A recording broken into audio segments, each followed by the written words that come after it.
that way. Very rarely going viral for anything music related. So I really don't feel the need to have a conversation about like quote unquote female rap as if Saweetie is a representative of that whatsoever when she's not. Sure, she is a female that makes rap music, but I don't think that's ever been her big bag or where she gets majority of her attention from or support. Granted, she is Grammy nominated. She has put out hit singles before, most of which are usually sampling another classic record. It just seems a part of the blueprint or part of the formula. Once you have a following, you eventually have to make music at some point. Whereas she otherwise could have been just fine with her McDonald's deal or her multiple clothing deals or just making probably thousands of dollars on Instagram with posting clothes or food. And I'm not saying that eliminates Saweetie from potentially making great hip-hop music or becoming one of the top names in rap, but none of the support that I've ever seen for Saweetie has come from her music. It's always come from people either thinking that she was attractive, seeing that she was connected to the Migos in the form of her being in a relationship previously with Quavo, and that's really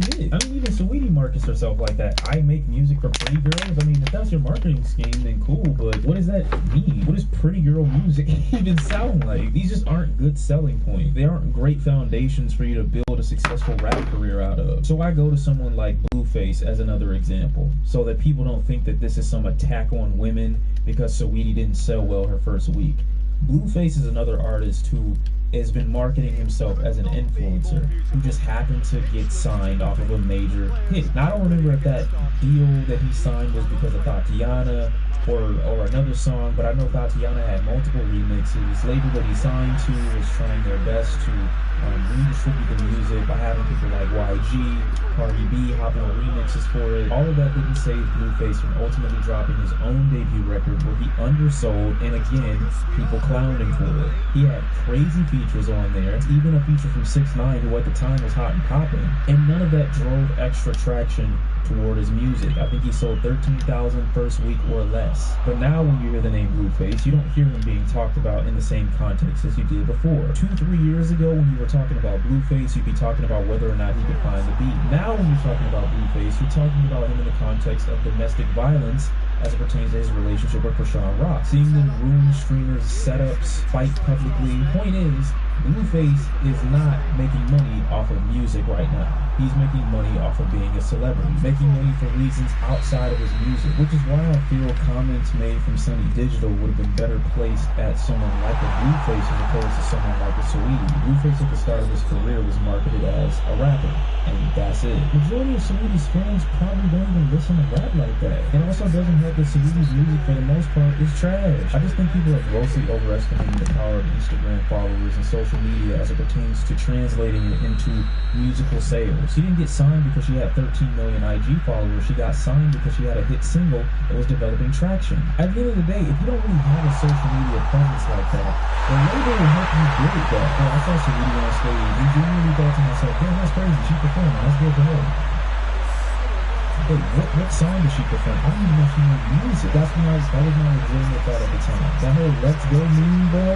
I'm like, what song did she make for her to have to do that? And I'm not saying that to be funny. I'm genuinely confused. Like, I've heard none of her music outside of those 2 hits. I would think it would be a bigger surprise if Saweetie sold well, not that she's selling low. In the same way that I would be surprised if Blueface started to sell crazy. Why? Because he's known for controversy, not for music. Saweetie is known for her looks, not for music. A hit single with no great bodies of work isn't going to turn you from social media influencer into musical icon overnight, especially when the music that you make is trash. So the next layer of this that we need to unpack is misogyny. I know, you don't want to talk about it. I'm tired of the gender war too, but Joe Budden apparently makes an incredibly ridiculous statement saying that I don't want to hear Saweetie's music until she addresses the Quavo or Lil Baby situation. Did you fuck him or not? Which is a crazy question for a man as old as he is to ask. Why do you care? Why would that prevent you from listening to someone's music? I mean, I'm sure you wouldn't tell Offset, hey, I don't want to hear from you musically until you tell me what you did with Saweetie because you have a bigger allegiance or loyalty to Quavo than she does, but whatever, which is what I assume made Saweetie ask this incredibly ridiculous question. And I call it ridiculous because, yes, fucking obviously. Have you not noticed? No shit. Now the next question, once you acknowledge that, is to figure out why. Now at its core, do I think think it's misogynistic for men to not want to listen to women in hip-hop simply because they're women, 100%.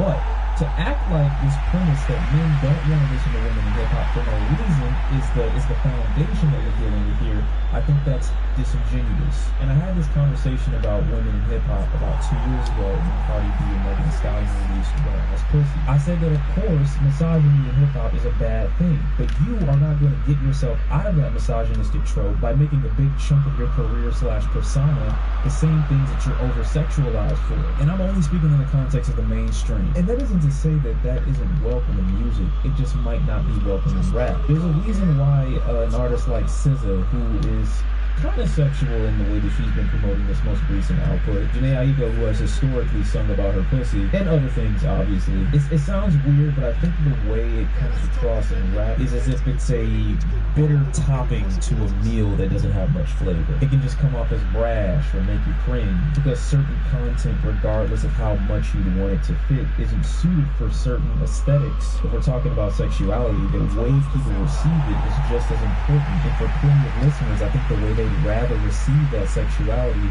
is through a more sensual wormhole like maybe R&B. Otherwise, why would so many women MCs get so much flack for rapping about sex, whereas R&B singers have been doing it for generations and no one bats an eye? And I think you'd run into a similar problem if men in hip-hop started rapping about how much dick they sling on a rap song over an 808. It would just sound weird. And I could be wrong, but that's just how I feel. But at the same time, it's not something that you can look at and say is entirely that person's fault when they're so easily incentivized to do that particular thing to sell records. At the end of the day, there are countless men in the comment section that will defend any young rapper who's a male for signing a deal with a record label because they want to hear him talk about the violence in his community, so they'll justify him signing his name on that dotted line and making music that caters to what that label wants and ultimately what that fan base wants, but won't be charitable to a situation where a young woman is basically making rap music in that way because sex sells. And women aren't the main consumers of that sex, it's men. I think rap is the only genre in music where men mind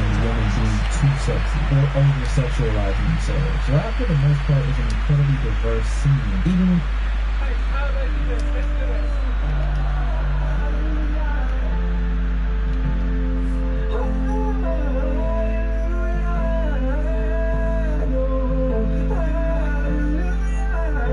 Even when you dive into some of the more mainstream acts. But women, not so much. I can't picture any woman in hip-hop, regardless of how good she is with her pen, her voice, getting to the level of a Nicki Minaj without doing some of the things, following some of the tropes that Lotto, Saweetie, Coi Leray have had to follow in order to maintain relevance. And I consider most people our lowest common denominator, not insulting anyone, but most people aren't going to go out of their way to go and find music that's really, really great. They're going to listen to what's on the radio or what's the top on streaming services. And oftentimes you're going to find a lot of examples of Cardi, Meg, Nicki, Doja, Lotto. Now, what do these artists all have in common? They all can be viewed as attractive. You look at the top rappers in male-dominated rap music, all these niggas ugly. Okay, obviously not all of them, but you don't need looks to be a successful rapper as a man. And the reason this is important is because very rarely will your numbers be inflated by people supporting you simply because you're attractive. And I think that's a kind of a bitter point for the young women in hip-hop. Do they actually like me for me?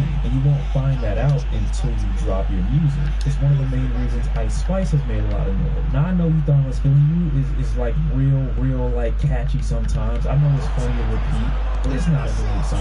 I know why you're saving every Ice Spice song to your library. I know why you got her music videos bookmarked. I know you. You're not low. I know what you are. But no one's talking about Ice Spice's career trajectory. They're talking about how within a year she might end up on OnlyFans. And that's not just because she makes trash music. A good deal of those talking points come from the premise that she is an attractive woman who just happens to rap, but garnered a good portion of her audience from being attractive. When Designer, Lil Pump, Smoke Perp, all these artists fell off, people definitely clowned them. But the reason that the clowning was so much heavier on these individuals as opposed to Saweetie, which is why I don't feel like anyone should be upset that she's getting somewhat criticized for selling low, is because for rappers who are promoted as such, and only as such, their entire careers. When they fall off or they don't sell well, they are hurting financially. They cannot feed or support themselves or their families. So the image of them is completely warped. Whereas with Saweetie, whose main bag doesn't even come from music, is being so heavily defended in this case, when I feel like her image is going to be just fine. At the end of the day, if she were to end up getting dropped from her label, financially I would say she's better off. Saweetie will be absolutely fine selling 2K first week. She's not dependent on the music to live, in my opinion, based off what I'm able to see. And it being just an EP, I think she may do bigger numbers if she makes a full album. Though I wouldn't count on it or be surprised if she still doesn't sell that.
I was just trying to see. I start working an hour or so, like 2 hours. So I was just trying to see when I come home watch that.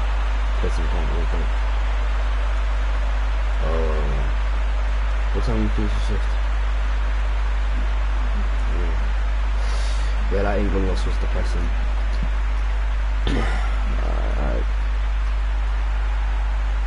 How were you watching just on the phone in your car? No, I didn't even see it, man.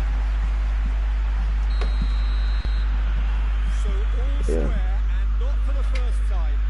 I think the players will be buoyed by the fact that they've managed to level things in a hurry. Alright, cool, yeah. Get back to it, no problem. Let's say nothing like that.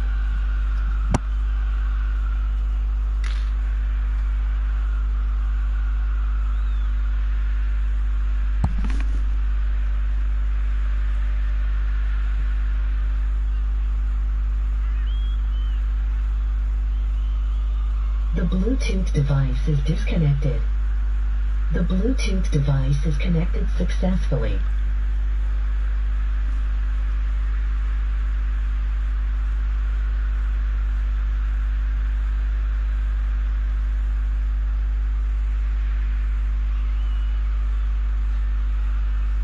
The Bluetooth device is disconnected. The Bluetooth device is connected successfully.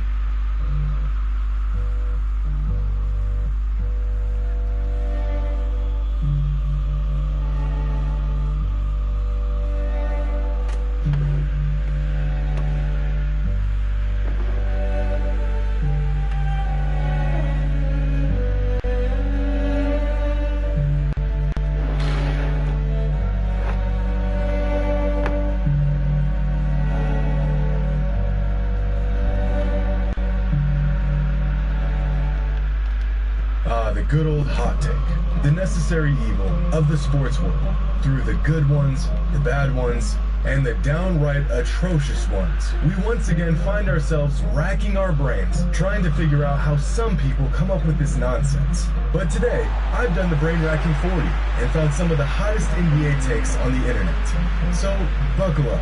This may be a bumpy ride. Today's sponsor is Rocket Money, formerly Truebill. Have you ever checked your bank account and were shocked to see your money had vanished? It wasn't stolen or anything. You just spent it all. Unwanted and unused subscription.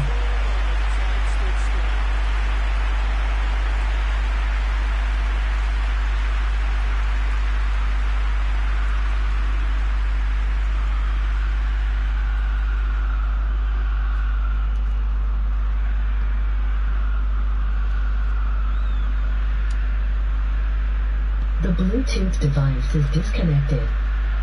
The Bluetooth device is connected successfully. Free or enjoy more features with premium of casual NBA fandom by now, but I'm sick. Free today. It's been a couple months since our last edition of NBA Hot Takes, so despite my head still reeling from our last batch, we've got some new scorchers to take a look at. You'd think I'd know better than to peer into the cold, soulless abyss of casual NBA fandom by now, but I'm sick. I can't help myself, and I've got nothing better to do, so here we are. Our first take is one that's been floating around lately, and as a LeBron stan, it's really got me revved up. And the take here is that LeBron James has no bag.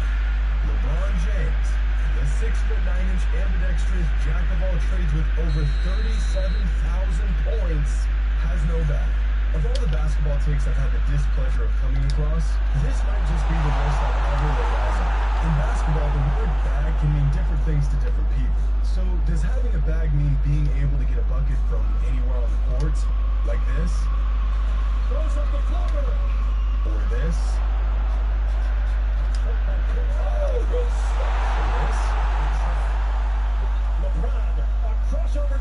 Or maybe having a bag means having the skills to break down a defender at any moment. Like this. Or this.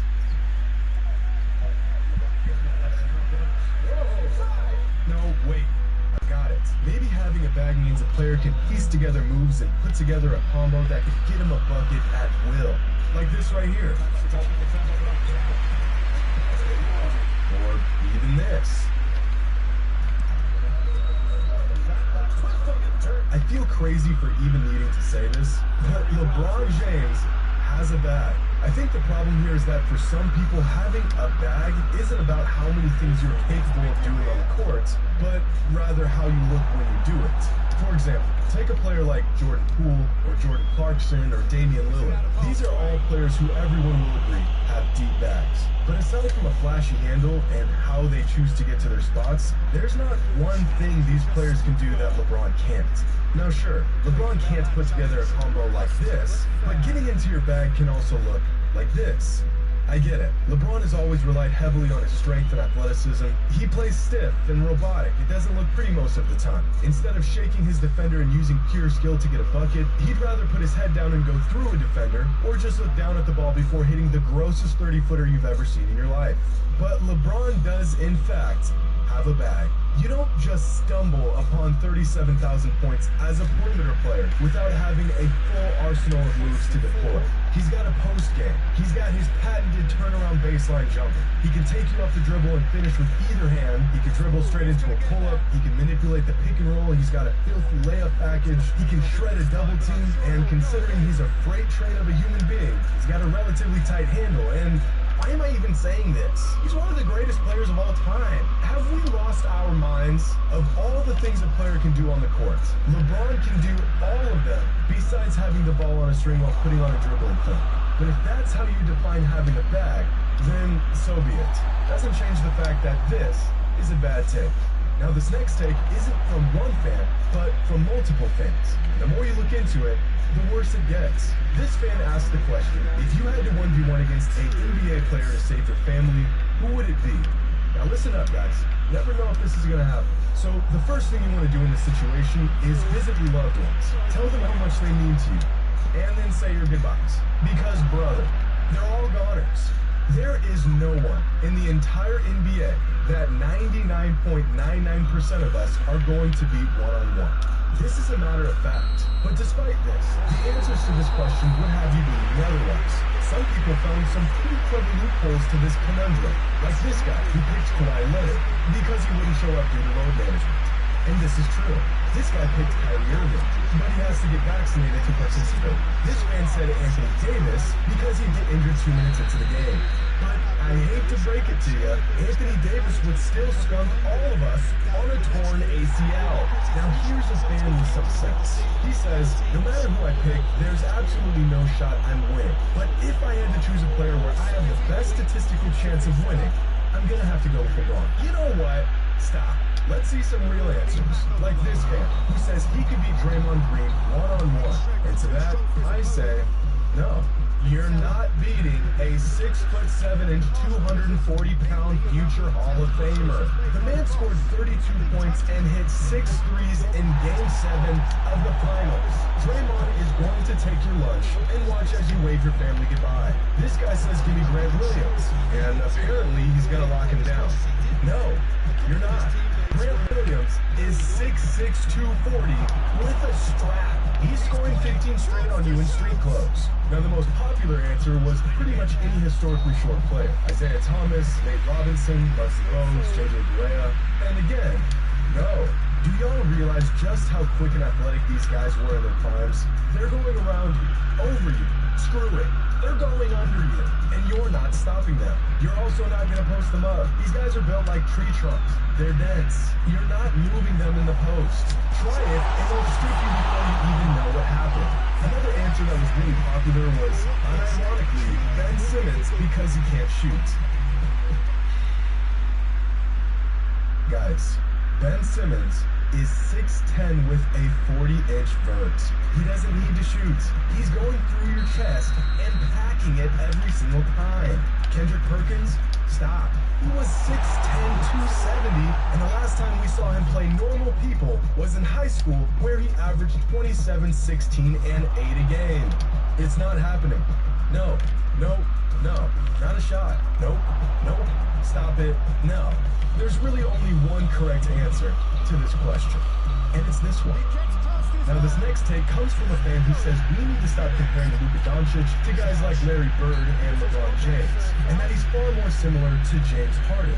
Now, this is a really good take, because as much as people were hesitant to make the comparison a couple seasons ago, Luka's game has become eerily similar to Harden the more time that passes. Their unorthodox ball handling that looks herky-jerky but catches defenders off guard every single time. The way they can dissect the defense from the inside out with their elite playmaking. The way they use their larger frames to pin defenders in weird positions and exploit mismatch opportunities. The way they lull the defense to sleep with 102 dribbles before initiating the offense, but have mastered when to attack and when to set up for teammates. Their change of speed and direction when they're getting to their spots makes them impossible to guard, since you literally have no idea what they're going to do next. And of course, the completely unguardable step-back threes. Luka's game is strikingly similar to peak James Harden's. In fact, if we take a look at Luka's numbers, play style, and effectiveness over the last 4 seasons, and compare them to James Harden for 2016 to 2019, you'll see that across the board, Luka has virtually become James Harden 2.0. From their usage, to their volume scoring, to how often they pass the ball and where they pass it, even down to the effectiveness of their play style.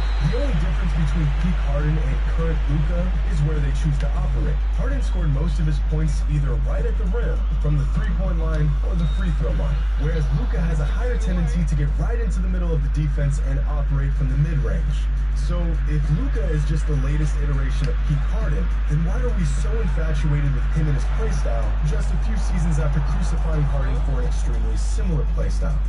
Well, because of this. In the playoffs, Luka's numbers go through the roof, but Harden's numbers and effectiveness take a dip in the playoffs. The fact that Harden relied so heavily on free throws and three-pointers to generate his points meant teams had an easier time slowing him down over the course of a 7-game series. If you can manage to mitigate his long ball and prevent falling for his foul baiting, you can drastically alter his impact on a game-to-game basis. But because Luka operates on all 3 levels, the post, mid-range, and outside, this game is a lot harder to predict and reduce. Luka also embraces the challenge of the postseason. I'll tell you what, that man does not shy away from a big moment. Despite Luka's insane usage, the fact that he gets even better in the playoffs is the main distinguishing factor that grants him love and admiration from the same fans that would scoff at James Harden's antics the moments he would fall apart in the playoff series. So if we're going to compare Luka to someone, I agree with this take. Peak James Harden is the closest thing that we see in Luka today. This is a really good take. Now, our last take is going to sound like a scorcher at first, but just stick with me.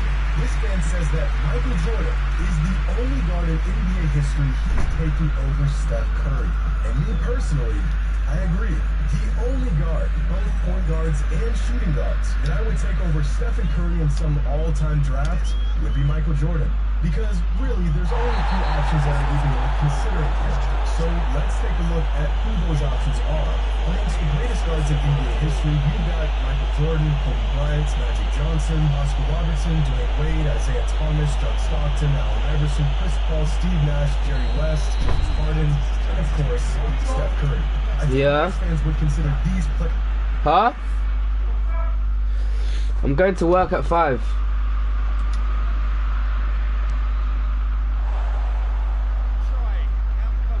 The greatest guards of all time. But as incredible as all these players are, it's pretty clear that there's 2 distinct tiers of players here. You've got MJ, Kobe, Magic, and Steph, and then everyone else. So right off the bat, we can narrow it down to these 3 options. We already established that MJ's getting picked first in any scenario. I mean, you could ask me who I'd pick to run center on my all-time team, and I'm still picking Mike, which narrows our options down to Kobe and Magic. Now, I have Kobe ahead of Steph all time, and I think he was a better all-around player. But in terms of just picking a player, I can get one guy. I need a player whose game can gel within any system, under any circumstance. As great as Kobe was, I think his game was more polarizing than Steph's is. His cutthroat mindset and larger-than-life ego made him a legend, but it also put his team into some tough spots on many occasions. Steph has never developed some of these bad tendencies, and it's made him one of the greatest teammates in NBA history. So that leaves us with Magic. Now, I get that it's trendy to clown on Magic's skill set through the lens of 2022 and pick apart some of his deficiencies. It's really easy to say that a man didn't have a jump shot now that we've seen basketball evolve for the last 30 years. But Magic was, and still is, the point guard. There's a reason why the man won 5 championships in 13 seasons. And just like Kobe, I have Magic above Steph all the time. I still think he's the greatest point guard to ever touch a basketball. But, I'm sorry, I'm still picking Steph. What Steph lacks in size and defense compared to Magic, he makes up tenfold in shooting, spacing, and versatility on offense. He makes everyone's job so much easier by just being on the court. And his shooting...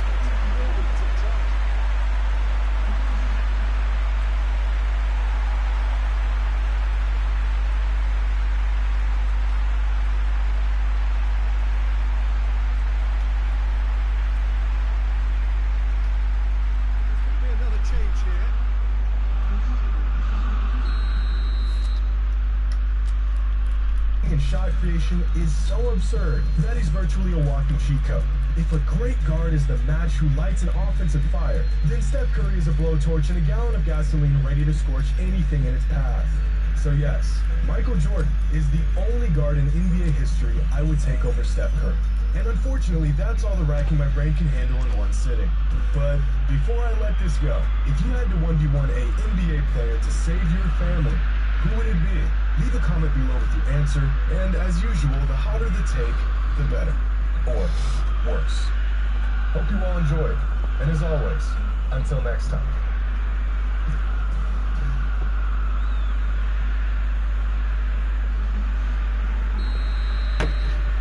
So we have a breakthrough. Now how will things develop from here? And they deserve great credit for turning things around, but they'll now need the defensive resilience to equal that attacking flair.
put this game to bed, but will they?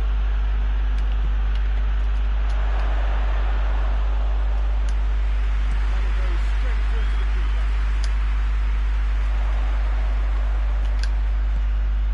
Hit long and direct. This is good ball retention, and it should be enough from here, but they want to double their advantage.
Direct Sight has prescription glasses from only £19 with hundreds of free. I'm going to start the video by saying this.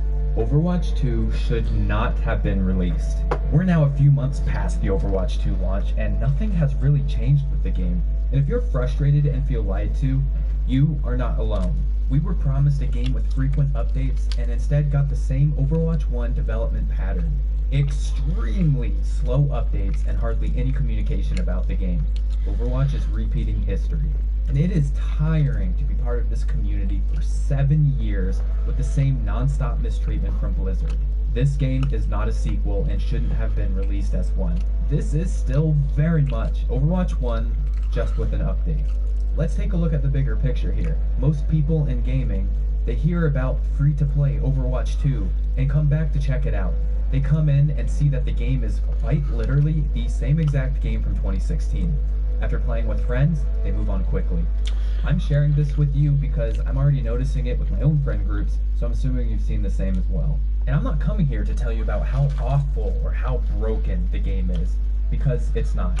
Overwatch 1 is the best FPS game ever made, and Overwatch 2 is just a decent balance patch on top of it. The game is actually very fun, but I'm at my wit's end with Blizzard and the broken promises. I mean, new players are coming to see weapon inspects in the Overwatch 2 trailers, and then they come to the game and find out that they're not even added yet. What is that? Why are we marketing a game for people to come play when features in the commercials are not even in the game? I think most of us can agree that Overwatch PvP multiplayer has become a thing of the past. Much like Halo, as much as we love it, the world has just moved on without it. This is very heartbreaking for me to say. As you guys know, Overwatch has been my all-time favorite game for 7 years now.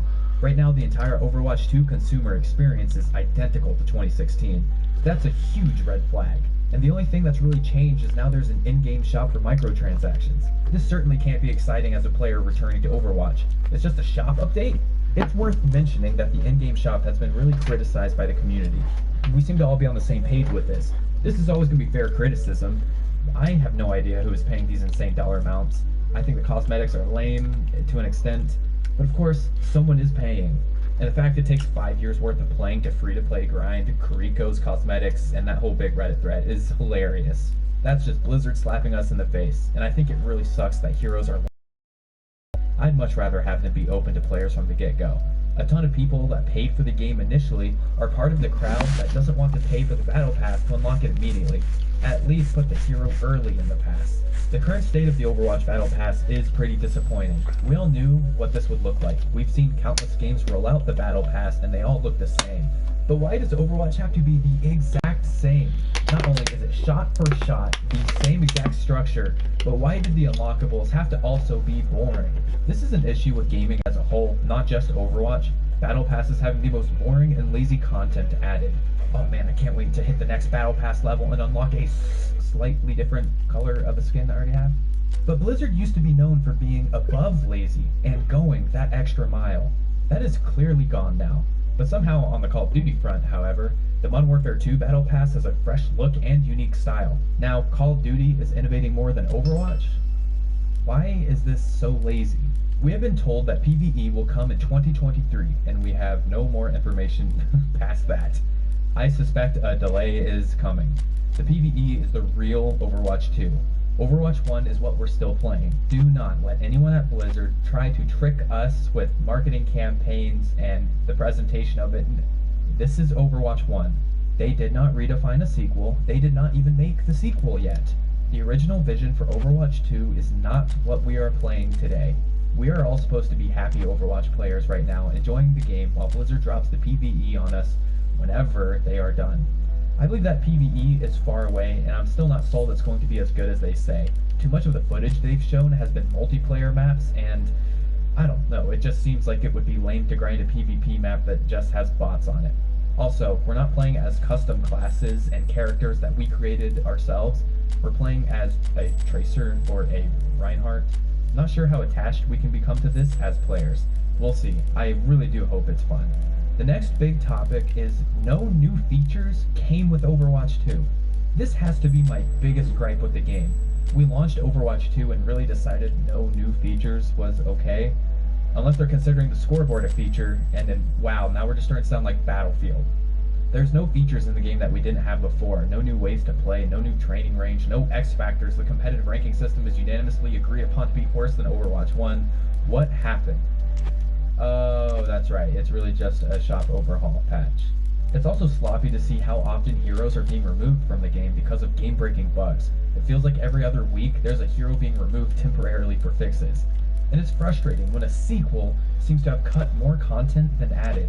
A ton of maps have been cut from the game, with the 2CP game mode being moved to custom games only. The on fire indicator was cut, the XP level progression was cut, player borders were cut, cards at the end of the game were Should I keep going? We got some new maps to make up for the old ones and got 3 new heroes on top of that, but nothing else was added. The rest is just cosmetics in the shop. I've played thousands of hours of Overwatch since it came out, with my only impressive credits really being I hit top 500 with Tank in Season 17, and then I played in Grandmaster for most of Overwatch 1's lifespan.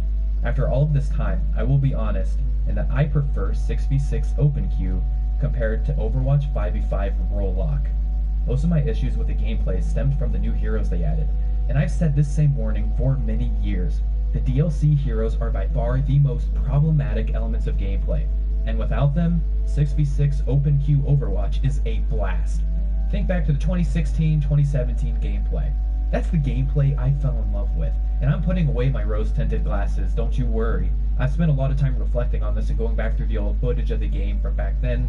It played so much differently, and you are not crazy for thinking back and saying, I miss those days. Blizzard, to an extent, knew that these heroes were awfully strong when it came to stunning, booping, and displacing you, so they made adjustments to those heroes for Overwatch 2. Overall, not playing Stunwatch is definitely nice now, but I still feel like McCree having his flashbang was totally fine in the game, and it was a necessary evil to have as a pick against the extreme mobility characters. He had the one stun I was okay with in the game, but I would also be lying to you if I didn't admit this. I enjoy having a second tank to play with. It's actually awesome how fun having that second tank can be. I do not hate Overwatch 2's tanking. It's actually more fitting to my playstyle and how I naturally play the game. I actually really enjoy it, when I can find a match. But there was something marvelous about the interactions between a Zarya and a Reinhardt. You already knew where I was going. And a Winston and D.Va. Notice how I didn't say Sigma and Orisa? Here lies an issue with the state of Overwatch. If you play card games, you're familiar with the term power creep. Overwatch definitely had this over the years, but we're going to learn a new term today, class. It's called unfun creep. When you release new heroes, it means that less time will be played on the other ones. Obviously, there's more options now. But why did some of these options need to exist? I know this sounds crazy, maybe a hot take, but when these tanks were released, it meant seeing Reinhardt and Zarya and Winston and D.Va less often. I consider these tank duos the most interesting and fun gameplay the FPS genre has ever seen. So it's definitely a shame that we've lost that element of gameplay. And that's what unfun creep is. Orisa and Sigma are way less fun to play as and against, especially, compared to the OG Overwatch tanks. I'll reiterate, I do enjoy tanking in Overwatch 2, but I enjoy Overwatch 1's just a bit more. This is part of the state of Overwatch you won't hear many people talking about. Was getting rid of that 6th player absolutely necessary? When it comes to the playability of 5v5, I am still having fun.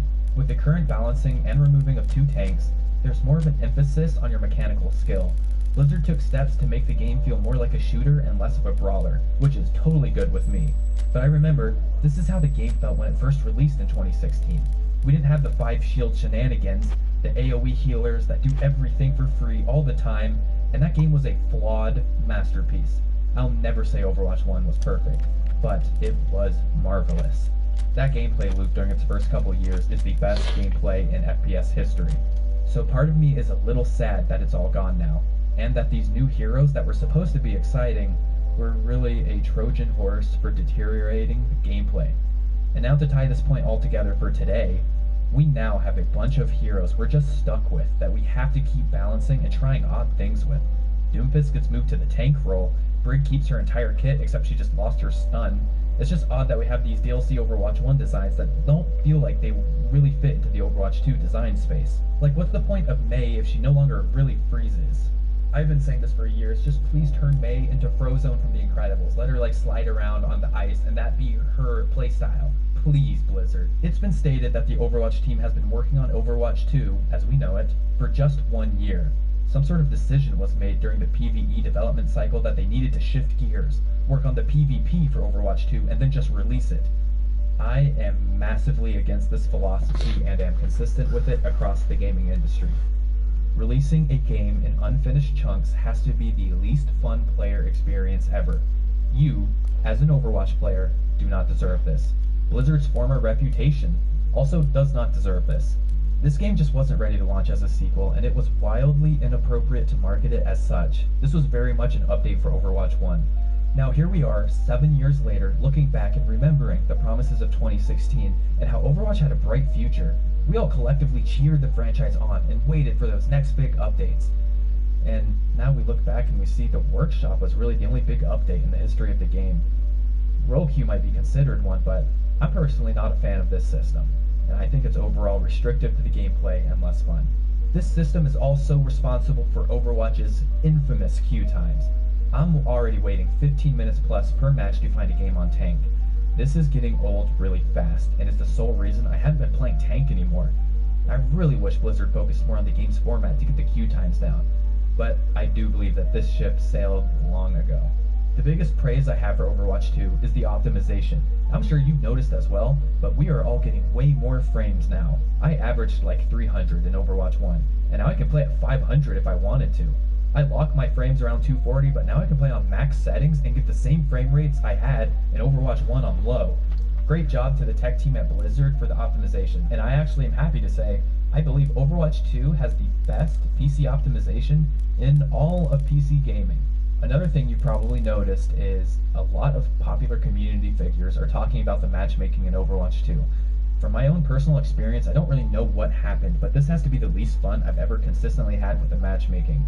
I've never been able to trust a teammate less than I have with this game, and it appears to be more of an MMR thing where the algorithm is reading your secret stats wrong, and it's dumping career-long diamonds and platinums into your Master and Grandmaster lobby. Of course, I'll end by saying this: every loss is absolutely my fault, and I should have and could have done more. But after 7 years of playing at a decently high level, I can feel the difference in teammates and this new matchmaking system. And if it's not my team that's struggling, I can see it a lot sometimes on the other team, and it just makes me feel bad.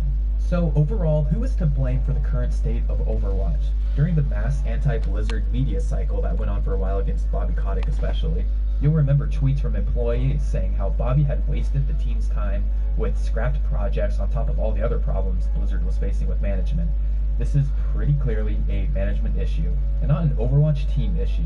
I feel bad for them in a sense because I'm sure this was not the game they wanted to ship. I bet they wanted to ship a completely new game that was finished including the PvE. But instead we got Overwatch 1.5. I can't imagine how Jeff Kaplan and the original team that made Overwatch feels about this. The current state of Overwatch is an entirely different team of people after this much turnover has happened at the company. It's like how Bungie made Halo and then 343 Industries did. It's the same game, but a totally different group of people is making it. That's basically happening again.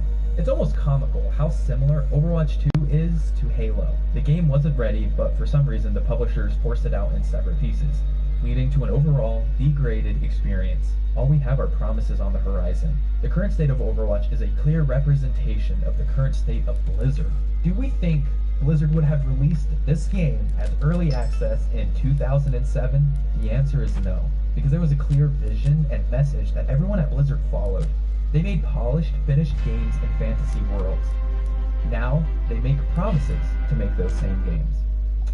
There's the difference. Talking about Overwatch used to be really exciting, and now it's just mostly become disappointing.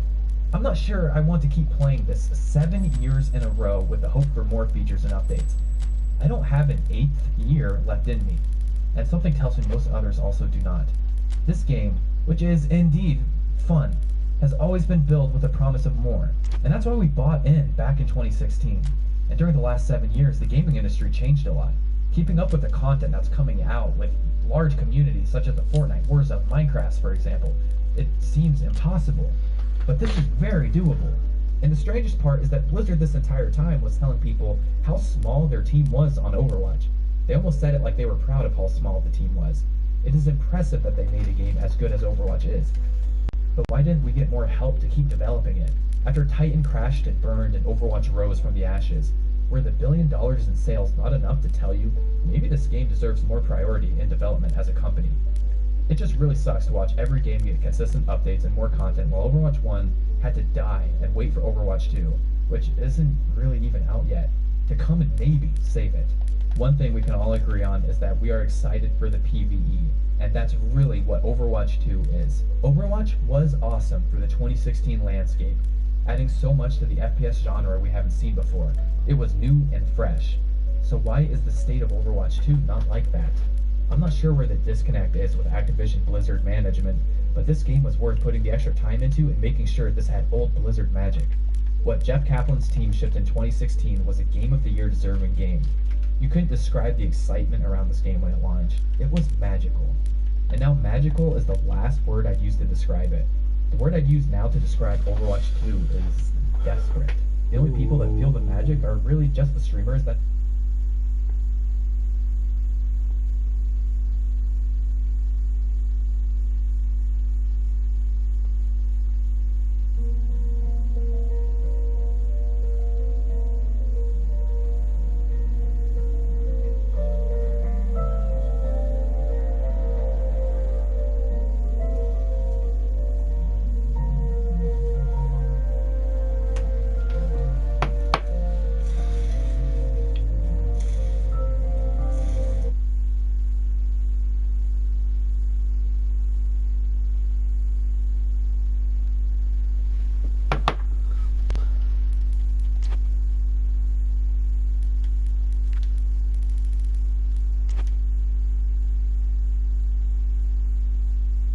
The Bluetooth device is disconnected. The Bluetooth device is connected successfully.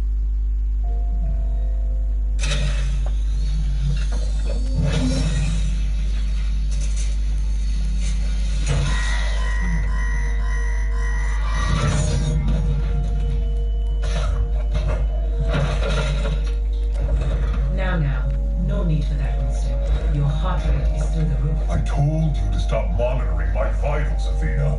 Very well. It has been 43 days, 7 hours, and 29 seconds since your last cardio workout. Remember, a healthy body is a Healthy mind. That's why I have this.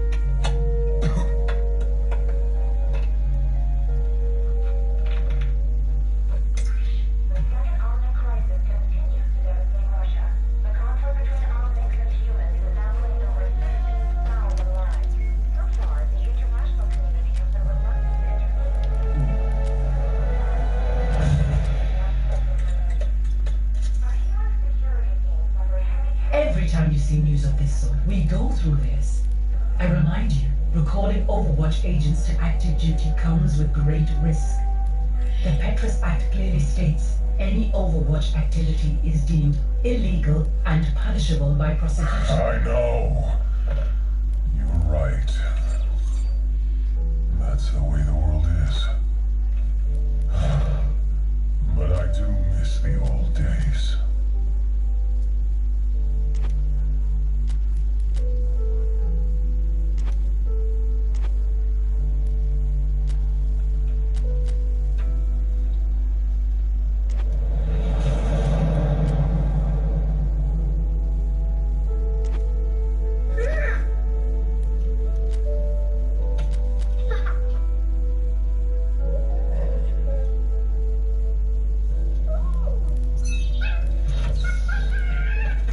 I think you have something that belongs to me.